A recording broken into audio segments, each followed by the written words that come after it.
We're going to talk about communication and how valuable communication is to marriage, how communication is valuable to family, how communication is valuable to business. All of it really comes together, and it really matters to make families better, make marriage better, and make business better. So we just wanted to talk today about this and give a little insight on how you can communicate better, ways to communicate better, and why is communication important? I think maybe it was the last time we spoke anyway, we talked about truth. And I think with communication, it's hard to communicate with someone when you're not being truthful about something. Whether it's being truthful with yourself and saying, this is where I'm wrong, admitting your fault and being able to communicate that to an individual, or willing to have a conversation and not being afraid of what truth may come out in that conversation. So I do agree with you that communication is essential, if not one of the key elements of, just really going through life. You have to know how to communicate to people, to be able to express yourself, to be able to sit down and deal with difficult things. You have to be able to communicate. That's true. But I think in one of our episodes, we talked about how communication and truth and love go hand in hand. To me, that's just my opinion, that can you really have love without communication? Can you really have love without communication? You may say, I love you, or whatever the case, you want the best for me, but to grow and to become, I can never know what is close to you or what bothers you if we don't communicate. Right. Same thing with family. You can't grow as a family if you can't sit down at a table and communicate through issues or through problems. I'm not saying that everything is a major crazy problem, somebody's done something wrong, but no, just so the family can grow, so everybody has a understanding. Same thing with business. It's the same thing. So, that's, to me, love. Because in love, you grow. You become as one. You become together as one through communication. I'm sorry, go ahead. You have something? No, I'm listening. Every conversation doesn't have to be foolish or, arguing with, difficult people and foolish people. And that's, I guess, I don't know. I guess most people probably think that's what it's talking about, or that's communication. No, you can just sit down and, just tell me something, or I could see that you're off or whatever, and you had an issue with me or something. If you don't talk to me properly and you just let it build in your mind, what happens? Usually what? It comes out in anger. Just sit down honey, I got something that's bothering me that you did, and I just want to get this off my heart, which is your mind, and say it. Just do it. It's been, our communication in the beginning was rough, but as the communication got better, what did it do? It elevated our marriage to a different level. We're on a different understanding when it comes to different things now. But one of the things, like you said, early on in our marriage, where communication wasn't that great. I mean, it wasn't bad, but it wasn't that great either. No. I think for me, I had to be unafraid. I was too busy and prideful. I was too busy wanting to, I'm going to say for me, be tough, like nothing bothers me, or whatever you do doesn't affect me. And so instead of me expressing how I felt, sitting down and having a communication, my pride would not allow me to do so. And so I think it's important that, especially when you're married, if you cannot be yourself with the person that you're married with, that's just my opinion, I think it's problematic, because I believe that he should know everything about me, and I'm okay with that, the good, the bad, the ugly, even down to my past. People could feel differently about that, that's fine. But if he truly loves me for who I am, if our vows meant anything, then being married to him and talking to him is my safe haven. You know, I know that he really loves me for me, and I love him for him. And in the word, it says you have to make room for other people's faults, and nobody is perfect. But for me, I appreciate when he's able to come to me and talk about something that's uncomfortable, because it shows me that A, he trusts me. Mm-hmm. B, that he knows that I'm not going to judge him, you know, and C, whatever he says is safe with me. And that's the same with him. When I come and I talk about things that I'm uncomfortable with or that are bothering me, I feel safe, secure, and I know I can trust him and that he's not going to judge me. And not only that, he's going to give me the truth. If I'm wrong about feeling some way or doing something that's not right, I know that my husband is going to give me the truth. And don't get me wrong, it does hurt. But when it's coming from someone you love and respect, you know it's coming from a good place. And it's also important to make sure that you have understanding of who that person is. You know, and I understand, I've studied him. I have really taken the time and studied him because I care for him. And so I know his character. I know the kind of person that he is. And so when we have these conversations and he says something that may, you know, hurt me, I know that it's not intentional. And I'm comfortable enough also saying like, hey, I just want you to know what you said hurt me. And, you know, he'll say, hey, I didn't mean it that way. And I say, I get that, but I want you to understand that it hurt, right? And I'm going to not only just say, oh, it hurt me, I'm going to tell him why it hurt and how it made me feel. You know, haven't I gotten better though? Oh no, I'm not saying what you said was wrong. No. But I'm not afraid to admit when something hurts me, and it's not just, oh, that hurt my feelings. It's like, talk about why it hurt you, your feelings. What was said that hurt your feelings? How it made you feel.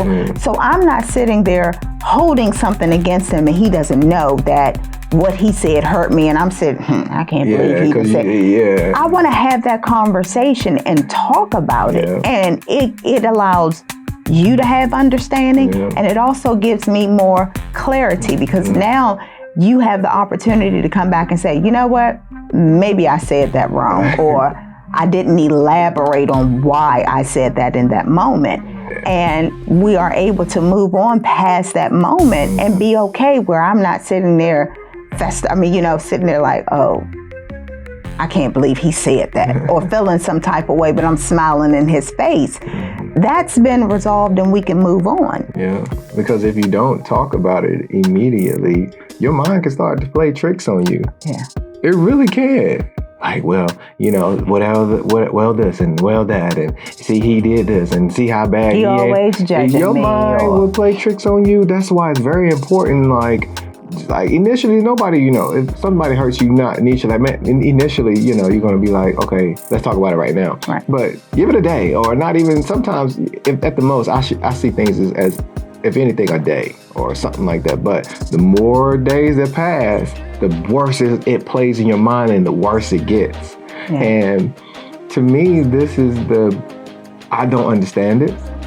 I don't understand why people can't come together and communicate and talk. And, you know, nobody's perfect, you know, but if there is an issue or if there is a problem, what is the issue with sitting down and saying, why are we here? Things are not like they used to be. Why are we here?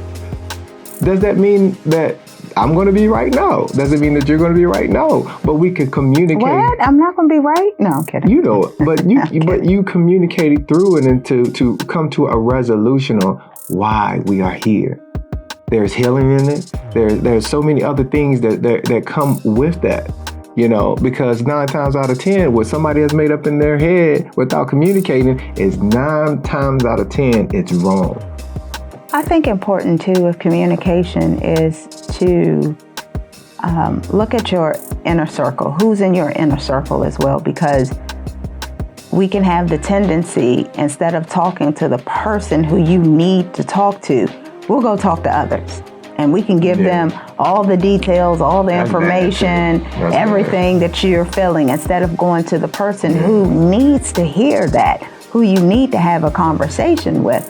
And if you don't have people who are reading the word, who are not gossipers, who really have wisdom and guidance, those are definitely the wrong people to go to. They're not going to help your situation, because someone who is about God's word, about God's business, who has wisdom, they're going to sit there and say, you know what? You need to go back to that person. Maybe you need to pray about it. Maybe you need to read the word and seek an answer from it first, and then go back to them. Instead of, what we tend to get is, what? They say, they wrong. Nah, that was dirty. I don't know. Who do they think they are? No, that's not what you need, because it doesn't help the situation. And 9 times out of 10, that person is probably going to go tell somebody else, and it just becomes chaos. It's mess. It becomes chaos. And 2 Timothy 2:16 says, it warns of this. It says, but avoid irreverent babble, for it will lead people into more and more ungodliness.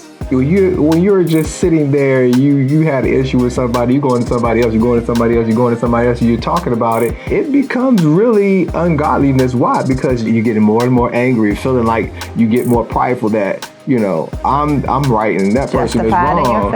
And 9 times out of 10, when you're telling the story, you're telling a one-sided story. Very one-sided. Instead of just saying, you know what? I know I feel this way about this person. I feel they were wrong, but let me just call up and get their side of the story. We can come together. Let's get over this and move on. It's not easy, but the more you work at it and you get better at it, the easier it becomes. And the more you can just look at that person like, listen, man, I got this thing that's been on my mind and it's bothering me. Mm-hmm. And I'm not meaning this in a bad way. It's just how I feel. That's how I kind of had to learn to communicate with you, and just be like, I'm not meaning this in a negative way or whatever, but this is just how I feel right now. Tell me if I am right or wrong. Right.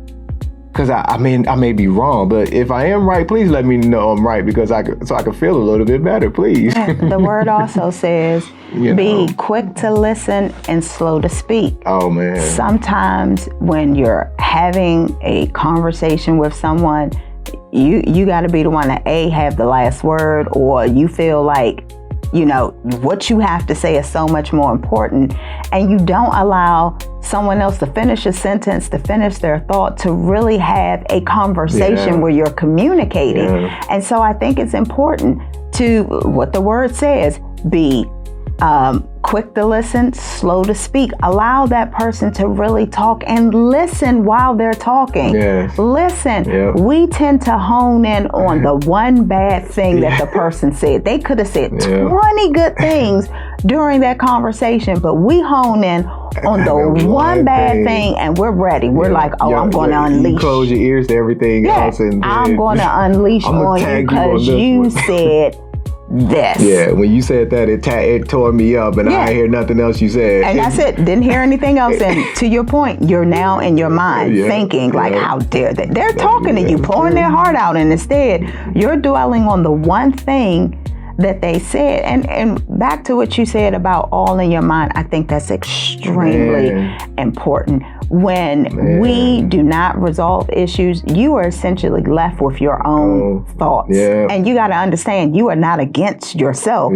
So whatever you're thinking in your mind is going to constantly reinform whatever that thought is. And always go to the negative regarding the other person. And sometimes it is nothing more than miscommunication. Somebody may have said something, you misunderstood it, and instead of you saying, hold up, I'm sorry, what did you mean by that? I just want to make sure, instead we go right into our own mind and we're thinking they probably been feeling this way about me forever. And you know what, that's what she was probably talking to this person about. And you're all in your mind, and you're probably 9 times out of 10, you're wrong. And that all is derived from miscommunication.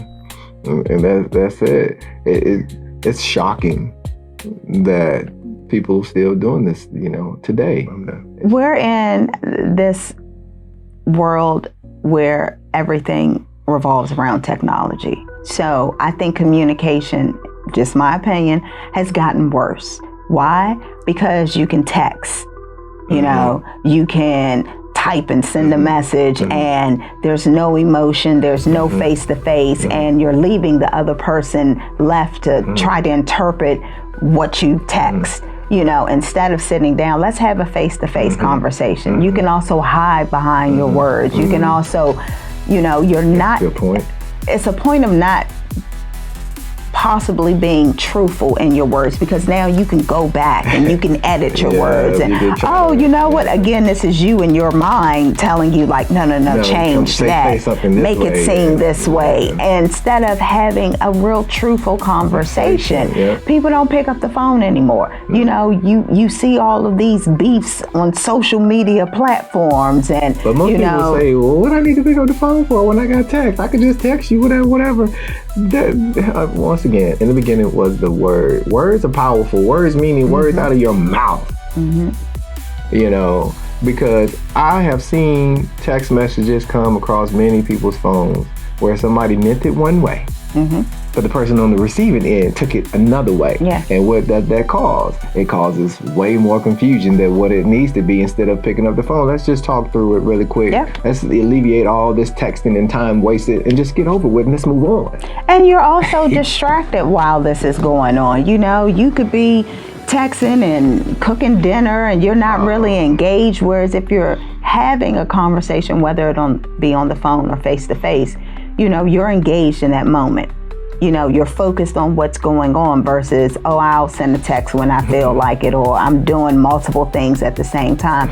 And that's not really fair to that individual, and it's not really fair to yourself. If you really want to resolve something, you're not dedicating your time and attention to really resolving the issue. So, I think that's why miscommunication, it's like, I don't understand why this is still, happening. It shouldn't be, but I think this is why it's furthering because of, the ability to text and, But the big thing you said about communication that is key to all of this, it's not, you saying what you got to say. It's hearing what the other person got to say, meaning listening.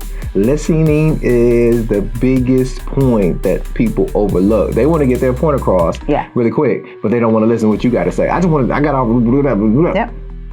You're like, I've had a conversation with somebody before, and I'll say one thing calmly, whatever, and they going up, and I don't say nothing. I was like, well, did you just hear what I said? No. They're focused. And I'll go back, and then I hear another point. But did you just hear what I say? And after a while, I'll just, be quiet. And I'll ask the person, I'll let them go on, whatever. And I say, you finished now. You finished talking. And then I'll say, are you ready to listen? And when I say that, because they have gotten out everything they thought was... I'm not going to lie, if you tell me you finished talking, I may feel some type of way. Because they can't, you can't, but you can't really say I get what you're saying. But you can't really say anything anymore because that person, you have let that person babble off, and they know they have babbled off because you come back and with a calm like, okay, are you finished now? And it changes everything. And another thing about communication, people coming today and communicating with gifts and money, that's not communication. Now, I can understand somebody come bearing gifts or money after you have communicated. Like, you know what? I really enjoyed our talk, and I feel that, I owe you apology. Here I come bearing a gift. But people come bearing a gift and don't even they want to skip the conversation and the whole, it just doesn't make sense. Like, it should be both. I do know sometimes, depending on who you're dealing with, that makes people sense. don't even want to hear anything you have to say. And sometimes you do have to send a gift. I'm not saying that it's right. Yes, to open up that door for you to be able to communicate. But I still think that you should at least try. Oh yeah. You would never know until you try. So I don't think you should not assume. You shouldn't get to the gift until you at least try. Right. At least try. That makes perfect sense. You know, right. And then, you know, whatever, come bearing gifts, come whatever with money, whatever. Really, no, that's what would you? No. That stuff really doesn't. I'm just that way. I'm not a person that is really big on gifts and money and all this other stuff because, you know, it shows really no love. Our world has been torn down by the whole gifts. That's why you don't give me gifts. You know, whatever. I'm kidding. Anyway, but that's just how I feel. I could be wrong, but I don't.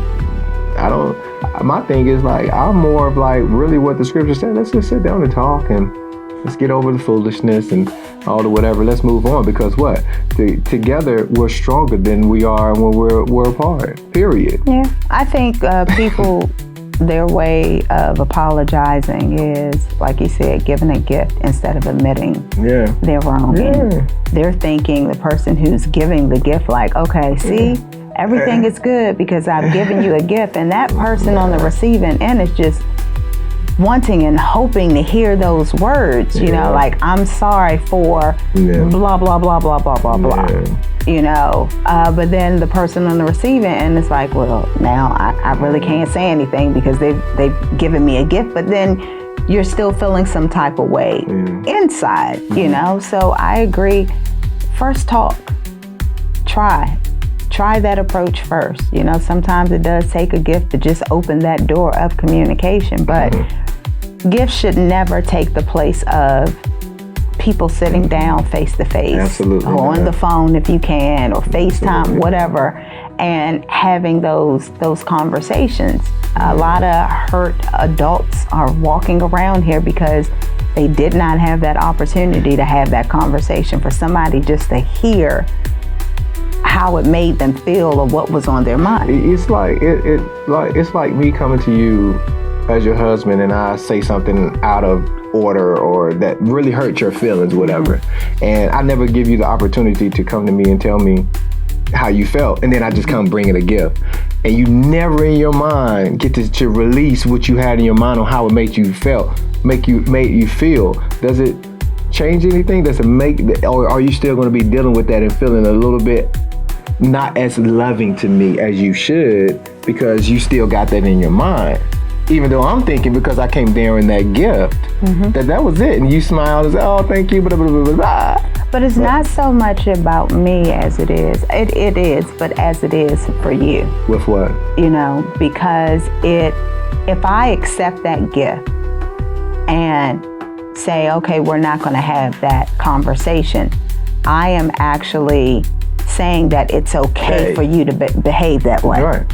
And you're going to continue that behavior because in your mind, it looks like it's working. Absolutely. I don't have to apologize. We don't have to have this conversation. I can just give you a gift and we can move on. Yeah. And this is what's probably going on in today's society. Right. You know, a lot of people are giving and receiving gifts, and it's affirming that behavior that it's okay. Long as you give me a gift, you can disrespect me, treat me wrong, do whatever it is, hurt my feelings.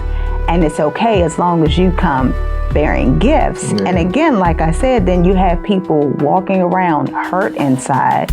And maybe it's pride, or maybe, you know, now you feel like I can't say anything because I received a gift, you know, and people are really messed up. One of the biggest issues with today's society is what? Mental health.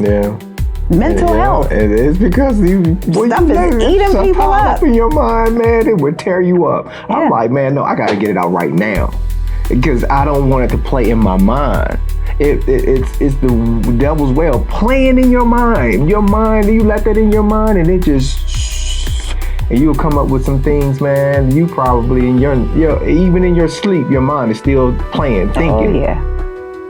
And and that's how you know people end up doing some of the things that they do. Same thing with children. If you can't communicate to a child what they have done wrong, how is it that you're going to expect that child to go out and be responsible and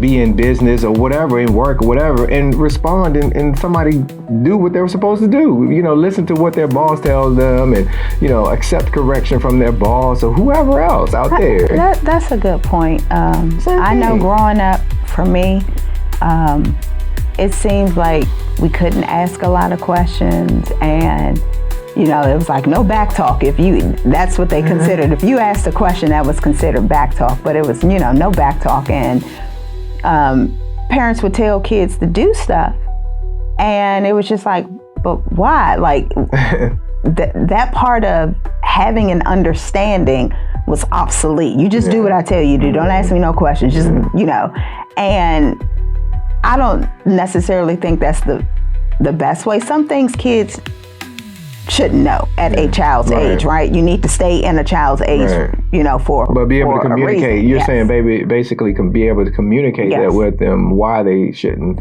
know stuff like right now. I think that's what our kids, we're, able to just sit down and let them, I ain't gonna say that they coming at us and talking crazy, whatever the case may be, but all right, this is okay, but why, and they telling, how do you feel about that? And, we get through all that, but go ahead. No, I think it's pride too, like if your child wants a toy want a toy, want a car, whatever it is, and instead of the parent saying, look, I can't get you, why can't I have this toy? Because you can't, I said so. Yeah. Instead of them saying, let me tell you exactly why you can't have that toy. Right.